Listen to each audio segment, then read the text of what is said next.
Saludos y bienvenidos a Café y Más. Hoy es jueves 19 de marzo y nosotros comenzamos este maravilloso día, también de día de celebración del Día del Padre. Hoy comenzamos y lo hacemos con un tema de plena actualidad, y es que hemos conocido esas cifras acerca de los españoles que se están yendo al extranjero. Además tendremos más contenidos que, como siempre ya saben, les avanzamos con el siguiente vídeo.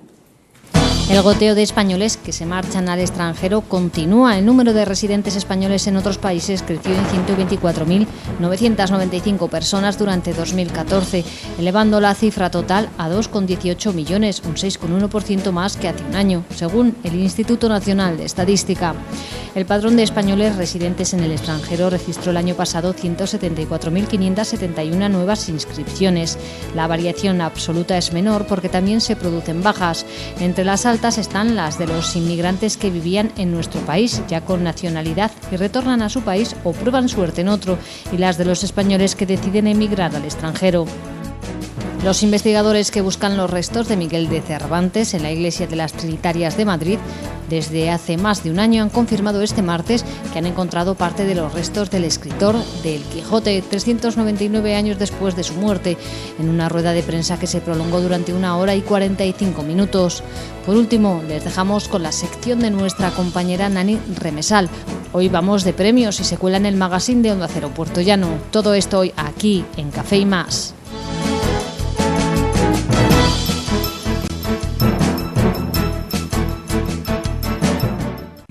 Bueno, pues estos son los contenidos que abordamos esta noche aquí en Café y Más. Para hacerlo, presentamos a los componentes de la mesa que nos acompañan esta noche. En primer lugar, está con nosotros Rafael Romero, empresario y folclorista. Bienvenido, Rafa. Hola, buenas noches. También nos acompaña Paco Pérez, secretario provincial de la Seguridad Social. Bienvenido, Paco. Buenas noches, bien hallada. Y por último, también está con nosotros Miguel Ángel Mora, maestro. Bienvenido, Miguel Ángel. Muy buenas noches, encantado de estar con vosotros y con todo el público que nos ve desde su casa. Bueno, y también, cómo no, pues felicitar a esos padres, que aquí tenemos también, ¿no? Sí, felicidades. Este 19 de marzo. Y nosotros comenzamos, como les decíamos, hablamos de ese goteo de españoles que se marchan al extranjero, un aumento que continúa. El número de residentes españoles en otros países creció en 124.995 personas durante 2014, elevando la cifra total a 2,18 millones, un 6,1% más que hace un año, datos que hemos conocido esta semana y que han publicado el Instituto Nacional de Estadística. Paco, comenzamos con esas primeras valoraciones. ¿Qué está pasando? Muy bien. Bueno, pues una vez más, como últimamente, por desgracia, hay que ser repetitivo, una vez más estamos hablando de crisis y una vez más estamos hablando de los efectos colaterales que la crisis ha traído. Sí que es verdad que los datos objetivos ahí están publicados por estadística, el número de emigrantes, vamos a utilizar la palabra que corresponde con el asunto que nos ocupa, y en gran medida juventud que se tiene que ir a buscar al extranjero lo que no encuentra en su país. Yo creo que este es un tema preocupante, y no solo preocupante, sino alarmante. Las cifras oficiales hablan de que la juventud en España, o las cifras de paro en el sector juventud, están por encima del 50%. ¿Qué ha conllevado esa triste realidad? Pues que los jóvenes, la juventud en general, haya tenido que buscar, repito, fuera, más allá de nuestras fronteras, lo que no encuentra en su país. No hace mucho, que utilizando un eufemismo muy desafortunado, creo yo, la actual ministra de Empleo, Fátima Báñez, hablaba de que no se podía hablar ni tan siquiera de migración, hablaba de movilidad exterior. No sé realmente qué quería decir con esto, supongo que quería decir la gente que se mueve de aquí hacia el exterior, por no utilizar, vuelvo a repetir, la palabra que define ese movimiento, que no es otra que la inmigración. ¿Qué pasa con la juventud? ¿Qué denotan esos innumerables estudios sociales que hay alrededor del problema que se ha generado alrededor de esta tan traída y llevada crisis? Pues esos informes no dicen otra cosa que la juventud tiene unos conceptos muy pesimistas de la situación real. Yo creo que una ambición y casi obsesión de los que pertenecemos a esa generación ya pasada en relación al sector juvenil al que me refiero, una de nuestras, quizá la gran meta que teníamos era que nuestros hijos vivieran mejor que nosotros. Y nos estamos encontrando con la realidad de que esa juventud mayoritariamente, dentro de ese mundo pesimista con el que tienen que abordar la situación actual, están constatando que ellos van a vivir peor que sus padres. Había por ahí una estadística real de que juventud entre 15 y 24 años, más de la mitad de esa juventud entre 15 y 24 planeaban, tenían como hecho cierto saber que una vez que acabaran sus estudios tenían que irse sí o sí al extranjero a poder desarrollar laboralmente aquello para lo que habían sido formados. ¿Qué se puede concluir de todo esto?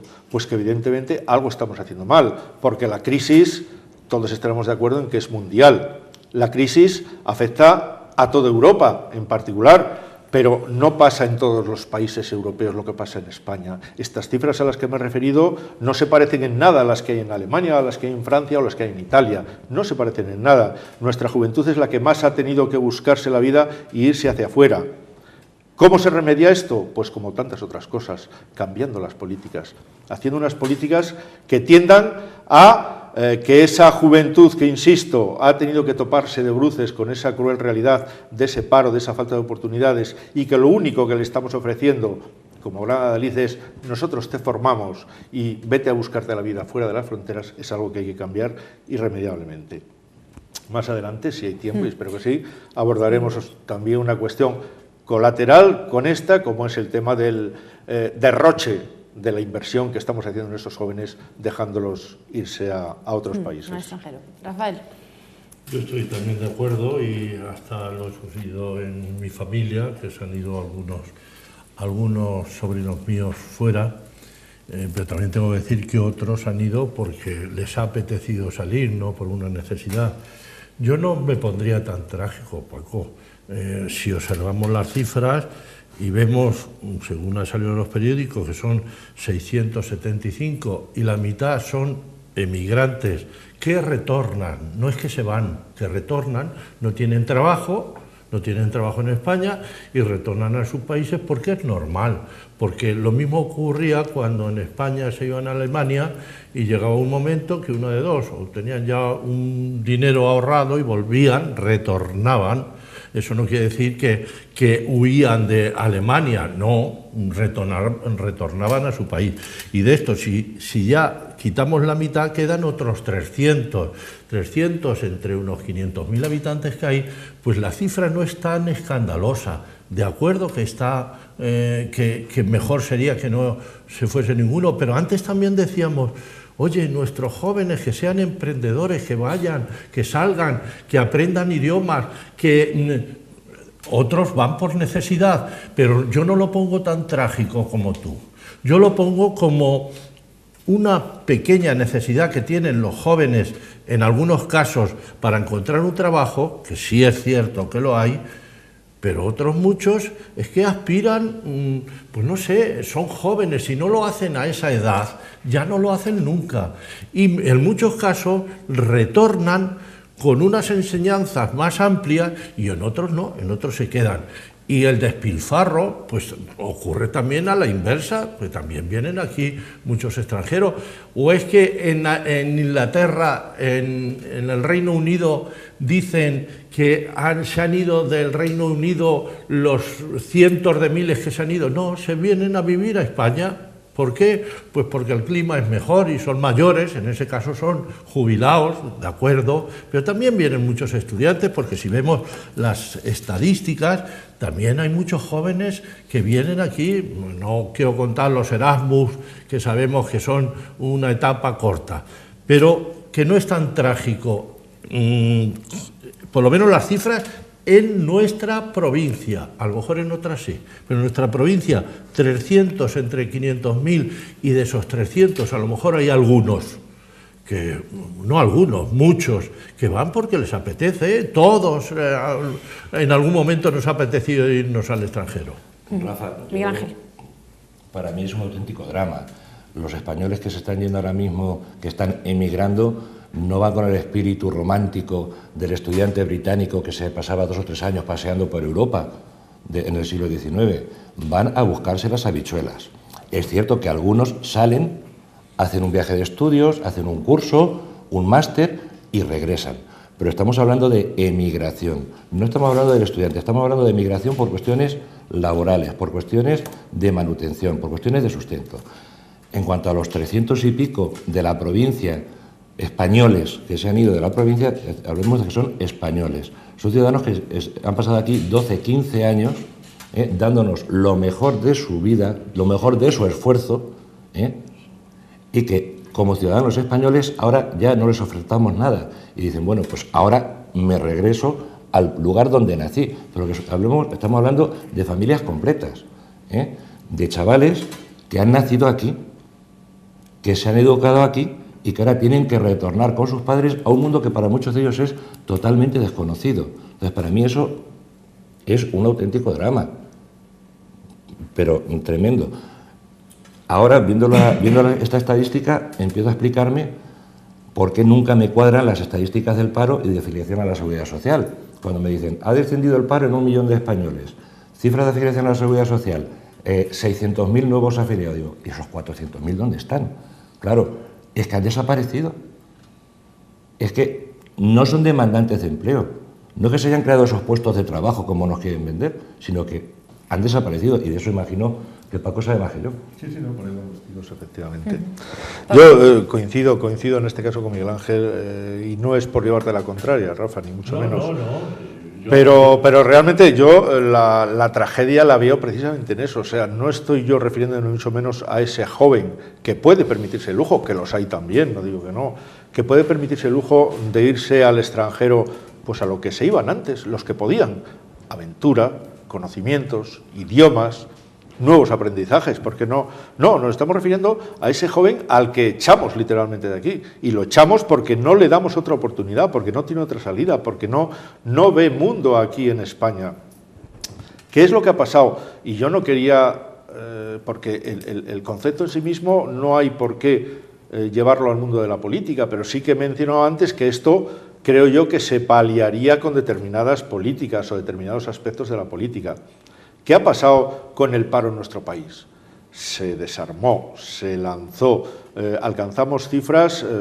hemos alcanzado cifras insospechadas, pero curiosamente en estos últimos tiempos, si algo estamos recibiendo, si algún mensaje estamos recibiendo del gobierno, no es precisamente el mensaje optimista referido a ese concepto de juventud. Estamos recibiendo mensajes como que esto se ha arreglado, como que vamos hacia arriba, como la crisis ha pasado, como que esto ha pasado. Pero yo la única conclusión que saco real de estos 3, casi 4 años de gobierno es que están perdidos.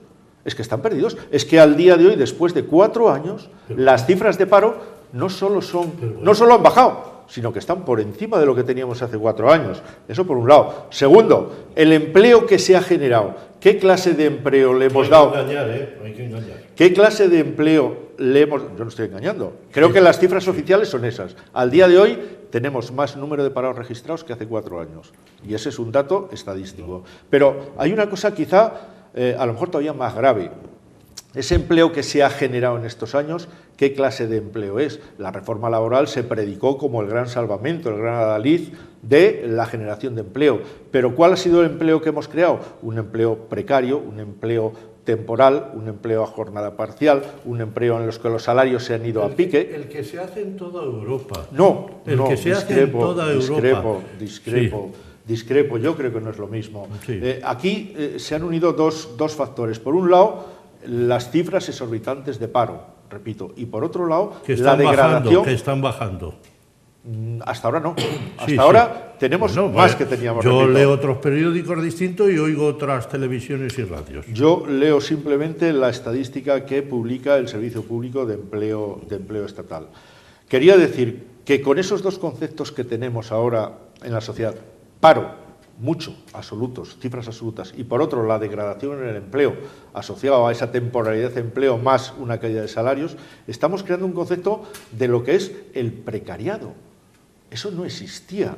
¿Qué es el precariado? Pues un componente social en el que la juventud, que es el tema que nos ocupa hoy, ve que una de dos, o se va fuera a buscarse las habichuelas, repito, o si tiene que entrar en el mercado laboral que tenemos ahora mismo, que le ofrece la empresa, el empresario, es un mercado caracterizado por recorte en el número de horas de trabajo, recorte en los salarios, recorte en la duración del contrato, abocados ¿a qué? Al desastre. Repito que los jóvenes, si se están yendo al extranjero, si están buscando nuevos caminos, no es por aventura, no es por afición, no es porque les guste irse de su casa, es porque los estamos literalmente echando. Rafael, a ver. No, te iba a comentar que yo leo muchos periódicos, entre otros les suelo echar un vistazo a La Razón todos los días, y dentro de esos periódicos lo que sí observo es que, efectivamente, me dicen, hay menos gente apuntada a la lista de desempleo, hay más gente afiliada a la Seguridad Social, pero los ingresos de la Seguridad Social son inferiores. ¿A qué crees que se debe eso? Una razón muy sencilla. Hay muchísimos contratos que son contratos en precario. Contratos de 2 horas el viernes, 2 horas el sábado, para trabajar en una pizzería o para trabajar en una hamburguesería. Te digo de gente que conozco directamente, porque gente joven, con 20, 25 años, muchos de ellos con la carrera recién terminada, y que la única oferta, lo único que les sujeta aquí ahora mismo a Ciudad Real en concreto, son contratos de este tipo. Entonces, la realidad es clara, hay más contratos, pero hay menos ingresos. ¿Por qué? Porque son contratos en precario, por un número de horas mínimos, 4 horas, 10 horas, 20 horas como mucho a la semana. Muchos contratos, pero en precario, con gente que tiene su contrato de trabajo y pasa hambre. No llega a fin de mes, no le da para comer en condiciones, para vestir en condiciones. Esa es la realidad que tenemos y no es otra, Rafael. Bueno, yo es que en principio creía que íbamos a hablar de todos los que han salido fuera de España y han retornado. Pero resulta que Paco de alguna forma lo ha politizado y lo ha llevado a su terreno de decir que el gobierno lo está haciendo muy mal. Yo quería discutir lo otro y en principio he visto muy bien su exposición de lo que ha dicho, de que se marchan, y yo estoy de acuerdo en todo eso. Pero ya entra en la otra dinámica diciendo cosas que no estoy en absoluto de acuerdo, porque no es que en España las estadísticas, es que es todo el mundo y toda Europa y todas las estadísticas dicen que el paro en España está bajando y que dentro, y lo que está diciendo, yo me lo creo porque me lo debo creer, que dentro de un año pues va a haber pues 500.000 menos. ¿Por qué? Pues porque llevamos una etapa mala, ha habido una crisis terrorífica y esto no se arregla en un año. Pero no me digas, Paco, que estamos igual que el año pasado, o igual que el anterior, o igual que el anterior. De acuerdo que hace 4 años ya fue cuando íbamos a tocar fondo y se tocó fondo, pero ya estamos recuperando. Y entonces decir esto, que de acuerdo de que están saliendo muchos jóvenes, o a lo mejor, porque en las estadísticas yo no sé si dicen que son jóvenes, ponen personas, no dicen jóvenes. Entonces, que de todas estas que estamos diciendo, a lo mejor otras ni siquiera van a eso, es que se van a vivir a otro lado, pero yo puedo decir que por lo de directamente que me incumbe a mí, de mi familia, te puedo decir que ya me han retornado 3 sobrinos que estaban trabajando, uno en Italia, otro en Inglaterra y otro lado. ¿Por qué? Pues porque se han formado, le han gustado aquello, tal, han aprendido un idioma, uno ya sabe 3 idiomas, viene aquí con 3 idiomas, ya ha encontrado un trabajo rapidísimo y bueno. Y es muy aconsejable que hagan esto los jóvenes. Si es por necesidad, que los hay, claro que los hay. Si yo lo que no me pongo es en el extremo. Yo digo que las cuentas están y que hay que hacer todo lo posible, pero no decir que estamos peor que el año pasado, porque estamos bastante mejor. Estamos mejor, peor. A lo mejor me he equivocado, pero creo que no he dicho en ningún momento que estuviéramos peor que el año pasado. He dicho que estamos peor que hace 4 años. Fíjate, no te digo que el año pasado, te digo que hace 4 años. Y digo que objetivamente hablando, el número de parados, tanto en la EPA como en los datos del Servicio Público de Empleo, son superiores a los de hace 4 años. Superiores. Eso por un lado, pero fíjate, permíteme que te ponga un ejemplo. Y se refería un poco a él hace un rato, Miguel Ángel. Si tenemos un contrato a tiempo completo, de 40 horas por una determinada retribución, y eso lo sustituimos, y la reforma laboral lo permite, porque ahora lo permite, lo sustituimos por 3 trabajadores a razón de 10 horas cada uno, ¿hemos creado 3 empleos? Hemos creado 2 netos, pero de tan mala calidad. ¿Antes no se ocurría eso también? No lo permitía la legislación, no lo permitía, tan solo lo permitía en caso de catástrofes de fuerza mayor, de una crisis real de la empresa, pero la reforma laboral, y además es Vox Populi, y además el propio gobierno lo ha reconocido, que su objetivo era justamente facilitar la inserción laboral. ¿Cómo? A base de facilitar el despido y a base de permitir que las empresas, de una forma muy sencilla, se excluyan de los convenios, puedan modificar individualmente con el trabajador los salarios, puedan modificar las condiciones de trabajo, y eso es lo que ha conllevado lo que decía hace un momento, esa precariedad en el empleo, que ha concluido en que, en efecto, se está generando empleo, no niego la mayor, se está generando, pero es de tan malísima calidad, que al final nos vamos a encontrar con un mercado laboral tan precarista que evidentemente estamos hablando, y no hace mucho que hablábamos del término, de trabajadores pobres. Y eso en España, ese término nunca existía, hacía muchos años, gracias a Dios que no existía. Había pobres, aquella gente que no tenía un trabajo, pero trabajadores pobres, en efecto, era un concepto abandonado. De verdad, ¿habéis salido vosotros? Rafa, vamos a hacer un pequeño paréntesis publicitario, seguimos hablando sobre este asunto, sobre otros lo haremos también. No se vaya, vamos a hacer un pequeño parón y enseguida volvemos.